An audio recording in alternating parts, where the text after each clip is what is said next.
Subscribe करें Avadhnama news. Subscribe button पर click करें, फिर राइट साइड में बने बेल पर भी क्लिक करें ताकि आपको हमारे वीडियोस की नोटिफिकेशन मिलती रहे।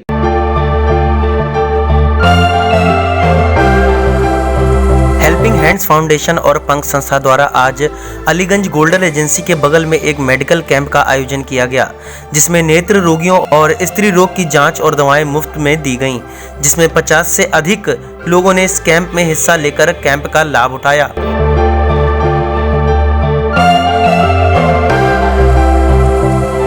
नेत्र रोग के डॉक्टर ए आलम और स्त्री रोग के डॉक्टर एम खातून, हेल्पिंग हैंड फाउंडेशन के अध्यक्ष मोहम्मद अकमल व पंख संस्था के अध्यक्ष अंशु बग्गा और दोनों टीम के सदस्य प्रवीण गुप्ता, इसरार अहमद कुरैशी, मोहम्मद फरमान, काशिफ अंसारी, गप्पू चौधरी, मोहम्मद अरसलान, मोहम्मद अहमद, मोहम्मद शाहनवाज चौधरी, सोनू सागर, पत्रकार आदि को एप्रिसिएशन सर्टिफिकेट देकर सम्मानित भी किया गया।